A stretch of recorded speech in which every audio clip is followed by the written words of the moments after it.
എല്ലാവർക്കും നമസ്കാരം. ഞാൻ ഇപ്പോൾ ഉള്ളത് ഡെൻമാർക്കിന്റെ തലസ്ഥാനമായിട്ടുള്ള കോപ്പൻഹേഗനിലാണ്. ഇവിടുത്തെ കുറച്ച് കാഴ്ചകളാണ്. ശരി, നമ്മുടെ കപ്പലിന്റെ ഏറ്റവും ബാക്ക് സൈഡ് ആണിത്.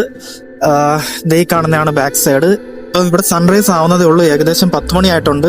പക്ഷെ സൺറൈസ് ആവുന്നേ ഉള്ളൂ. ദേ അവിടെ നോക്കിക്കഴിഞ്ഞാൽ ചെറിയൊരു കപ്പല് നമ്മുടെ അടുത്തേക്ക് വരുന്നുണ്ട്. പിന്നെ കടലിന്റെ നടുക്കല്ല, കടലിനുള്ളിലായിട്ട് ചെയ്തു വെച്ചേക്കുന്ന വിൻമിൽസും കാര്യങ്ങളൊക്കെ ഉണ്ട്. 10 മണി ആയിട്ടുണ്ട്. പക്ഷെ സൺറൈസ് ആവുന്നതേ ഉള്ളൂ.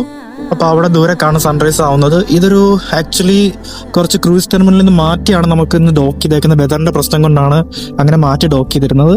അപ്പൊ ബാക്ക് സൈഡ് ഒന്ന് കാണിച്ചു തരാം. ഈ കാണുന്നതാണ് ബാക്ക് സൈഡ്.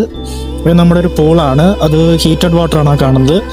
അല്ലെ, ഇവിടേക്ക് പോയി കഴിഞ്ഞാൽ ലോഞ്ചസ് ഒക്കെ ഇട്ടിട്ടുണ്ട്. പക്ഷെ വെയിലില്ലാത്തത് കൊണ്ട് തന്നെ ആരും വരില്ലെന്ന്. കൂടുതലായിട്ട് ഇവർക്ക് ചൂട് കൊള്ളാൻ വേണ്ടിയിട്ടാണ് സൺ ലോഞ്ചസ് യൂസ് ചെയ്യുന്നത്. ഇപ്പൊ വെയിലില്ലാത്തത് കൊണ്ട് ആരും തന്നെ ഇന്ന് വരില്ല. അപ്പൊ ഇതൊക്കെയാണ് ഇവിടുത്തെ കാഴ്ചകൾ. അപ്പൊ ഇതുപോലത്തെ കാഴ്ചകൾ ഇഷ്ടമാണെങ്കിൽ ചാനൽ സബ്സ്ക്രൈബ് ചെയ്യാൻ മറക്കരുത്. അപ്പോൾ അടുത്ത